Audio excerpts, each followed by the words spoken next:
देखिए, पहला जो वीडियो आया उसमें नजीब मुल्ला के खिलाफ आरोप लगाया है, वो मास्टरमाइंड है।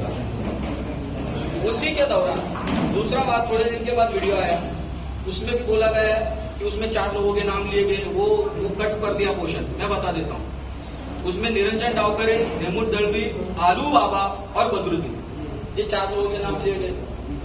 ये चारों लोग, जहां तक की मेरी जानकारी है, ये इनको डे 1 से रजीब भाई की जमील भाई की जो डेथ हो गई उसके बाद ये लोग मदद करने वाले थे। बराबर इन्हीं लोगों का नाम उसामा कैसे ले रहे हैं? ये पहला सवाल है। दूसरा, उसमें कारण क्या बताया है कि इलिसिट एफआईआर का बताया है। तो इलिसिट एफआईआर के 3 स्टेटमेंट है। उसामा को अरेस्ट करने के पहले जो स्टेटमेंट है उसमें क्या बोला गया है कि हमारा रिलेशन है। उसके बाद में जो स्टेटमेंट आया अरेस्ट होने के बाद, बोले मेरा कोई संबंध नहीं है। उसमें तीसरा एक स्टेटमेंट रिलेटिव का आया, उसमें क्या बोला गया है, पैसे की वजह से मैंने ये स्टेटमेंट दिया था। तो इतने सारे कॉन्ट्रडिक्शंस है, सही के ढूंढना किसका काम है? पुलिस का है। पुलिस क्यों नहीं ढूंढ रही है? ऐसा तो पुलिस फोकट में तो कुछ काम करेगी नहीं। एक तो ट्रांसफर, प्रमोशन, पोस्टिंग या फिर जो इसका भी मैं जो आयो है जिसने ये गड़बड़ की है उसको भी बताना चाहता हूं, इसको जल्द से जल्द निपटारा नहीं करेंगे। मैं धमकी देता नहीं, मैं जो बोलता हूं करता हूं। आपके अकाउंट में पैसा किधर से आया होगा, नहीं आया होगा, आपके रिलेटिव जो जिनसे अगर इसमें झोल हुआ है, पैसा लिया है, तो हम उनके खिलाफ भी जाने को कम नहीं करेंगे। लेकिन सच को हम ढूंढ के निकालेंगे। इन लोगों ने जो सवाल खड़े किए, इनका हक है उन सवालों का जवाब मिलना। सर, अभी बात करने के दौरान आपने एक्यूज ओसामा के बैंक ट्रांजैक्शन की या उसके पैसों के खर्च का कुछ ब्यौरा दिया था। क्या एग्जैक्ट क्या चीजें हैं? देखिए, ओसामा के पास उसी वीडियो बनाने के दौरान जमील भाई की हत्या होने के बाद पैसा कहां से आया? भाई 8-8.25 लाख का 2 लाख की जमीन ले रहा है वो यूपी में। उसके बाद आईफोन भी है, एंड्रॉइड फोन भी है। वो काम क्या करता था? ठेले वेले पे काम करना, कुछ तो बेचने का काम करना। 8.25 लाख की अमाउंट, 5.25 लाख रुपया किसी सन्नान बिल्डर के पास उसके साथ हुआ है। एक दूसरा 2.25 लाख का भी हुआ है। टोटल मतलब जो अमाउंट उसमें जो दिख रही है वो 8.25 लाख की। इतनी अमाउंट आई कहां से उसके पास? वीडियो बनाने की और अमाउंट की टाइमिंग। यस, तो इसमें कहां से अमाउंट आई, किसने भेजी, क्यों भेजी, वीडियो के टाइम पे ही कैसे आई?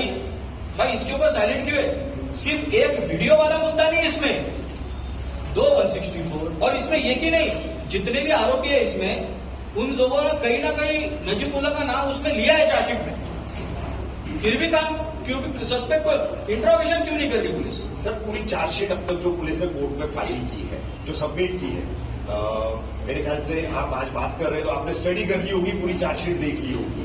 तो पुलिस की जांच को लेकर के खास क्या कहना चाहिए आप ये हत्याकांड को लेकर? मैं चार्जशीट के बेस पर, चार्जशीट के बेस के ऊपर ही मैंने जो भी आपके सामने रखा है, मैं इतना ही कहूंगा, मर्डर जैसे जघन्य अपराध किया।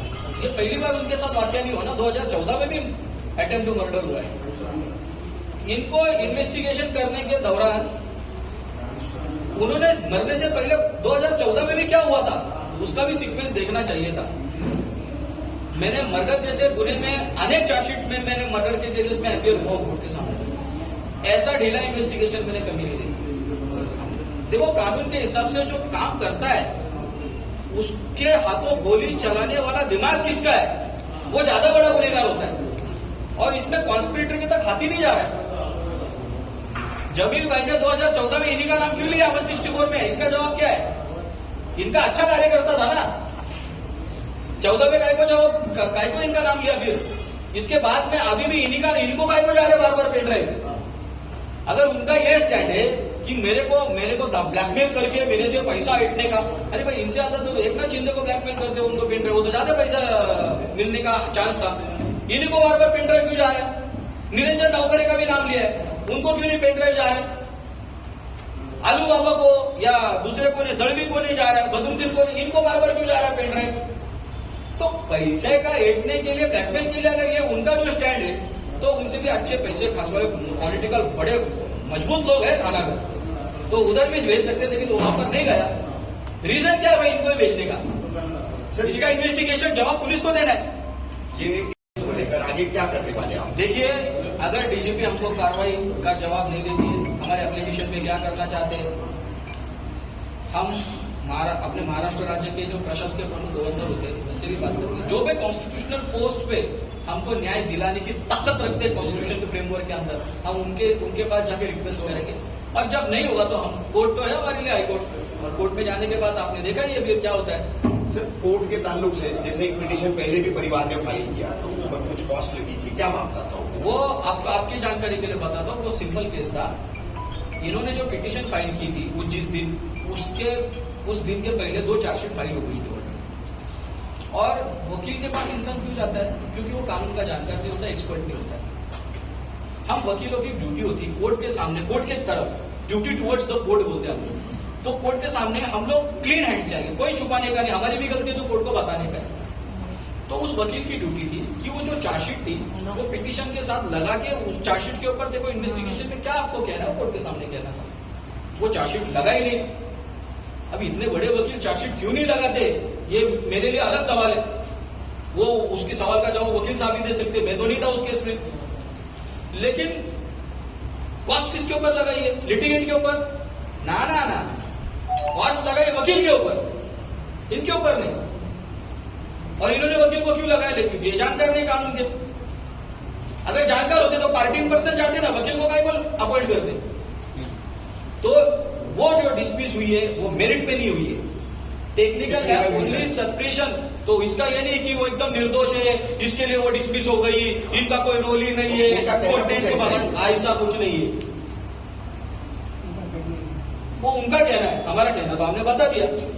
अब ये डीजीपी, मुख्य सचिव वगैरह से अगर आप लोगों को रिस्पांस नहीं मिलता है तो कब तक जाए? प्रिंसिपल ऑफ रेस ड्यूटी काटा वो हमारे लिए अभी भी एप्लीकेबल है, हमारे लिए लोकस है, हमारे पास सारी चार्जशीट है, डॉक्यूमेंट्स है, 164 है। हमको अगर गवर्नमेंट नहीं सुनती है तो हमारे कॉन्स्टिट्यूशन का तीसरा पिलर है वो न्यायपालिका, constitutional courts. Being an officer of the court, हम कोर्ट के कान और आंखें बंद करके इस मैटर को लेके जाएंगे। ठीक है।